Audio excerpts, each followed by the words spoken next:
Well, welcome back, everyone, to Justice Redesign. I'm your host, Steve Teskey, and we are on the topic uh, of what I call the Compact for Obedience.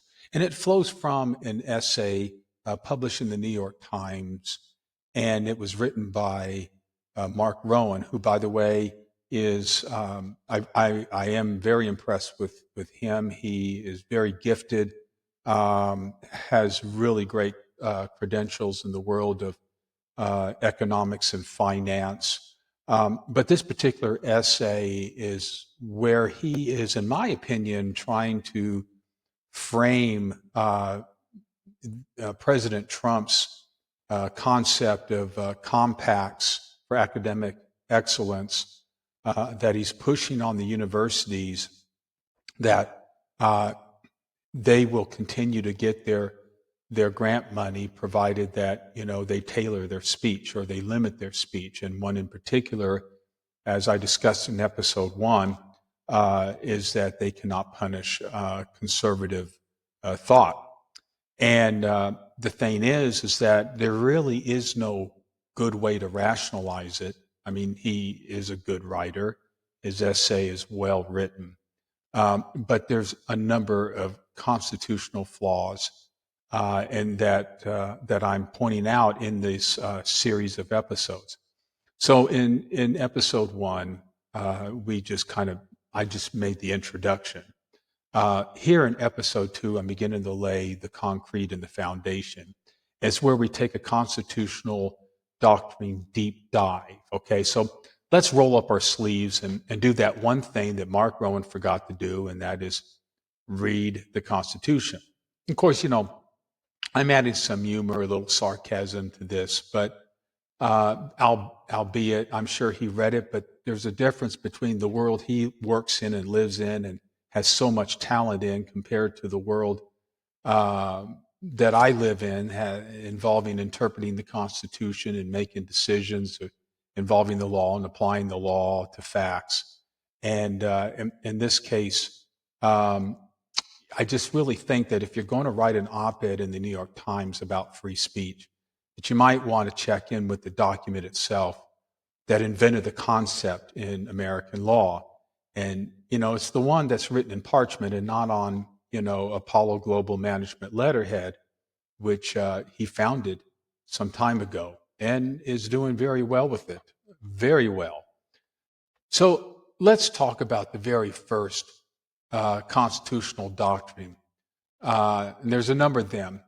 And that one is called viewpoint discrimination. And it's the government's original sin, is how I coin it or dub it. Now, in the First Amendment world, there's this cardinal sin. It's the original, like thou shalt not. And the Supreme Court has been crystal clear. I mean, like Disney princess level clear about it.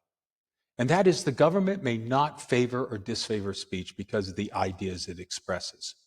And that is stated in RAV versus City of St. Paul at 505 U.S. 377. It's a 1992 case. Now, in that case, Justice Scalia warned that allowing government to protect certain viewpoints while punishing others is like giving the state a remote control for public disclosure. Rowan's compact literally says, universities cannot punish conservative ideas. Oh? Mean just conservative ideas? Not liberal ideas? Not Marxist ideas? Not libertarian ideas? Not flat earth theory is real ideas? Just the one bucket called conservative ideas. Folks, that is textbook viewpoint discrimination. It's the thing the First Amendment was designed to prevent. It's not even subtle. It's the constitutional equivalent of the government saying, we don't play favorites, except our favorites. Now, let's switch gears a little bit. Let's look at academic freedom and what the United States Supreme Court has laid down regarding academic freedom. And it's a phrase, okay? It's called special concern of the First Amendment. So let's talk about academic freedom, which Mr. Rowan treats the way a toddler treats broccoli. He acknowledges that it exists, but he would very much prefer to ignore it. So you see, in the case of Keishian versus Board of Regents, it's a 1967 case, the Supreme Court said academic freedom is a special concern. So I'm quoting the Supreme Court of the First Amendment. Special concern. Like when your dog suddenly goes quiet in the other room, special concern. You check on it, you protect it, you don't hand the leash to the federal government and say, hey, be gentle. The compact forces universities to remain neutral on political controversies. But neutrality isn't the role of a university.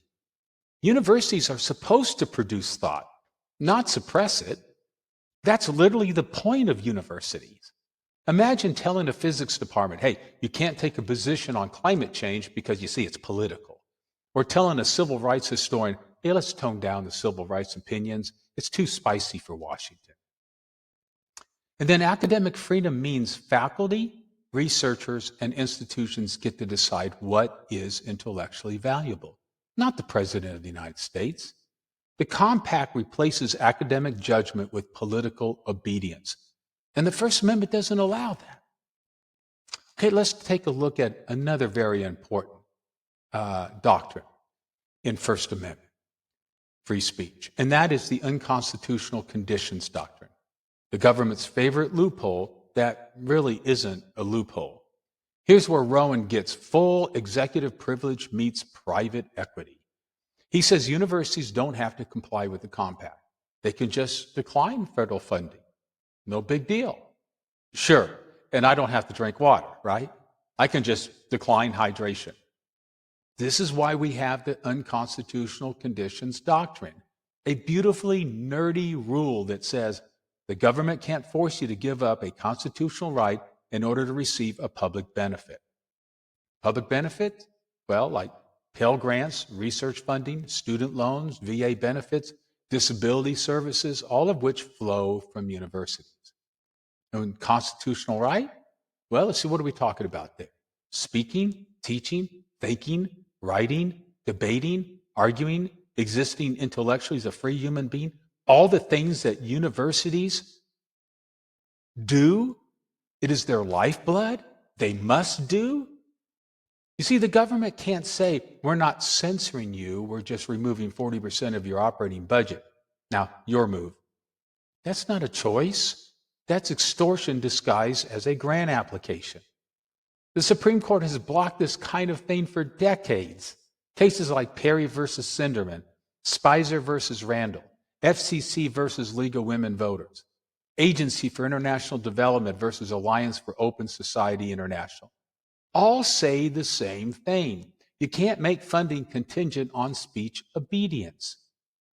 But the compact is exactly that. Sign our ideological pledge or you lose everything. It's not a compact. It's a contract with a gun on the table.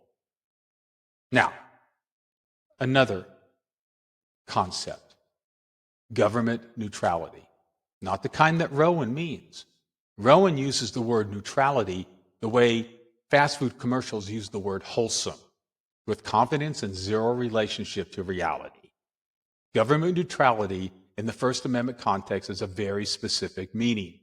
The government can't take sides in matters of public debate. That doesn't mean universities can't. It just means the government can't force them to. Imagine the federal government saying, we need Harvard to be quiet about voting rights.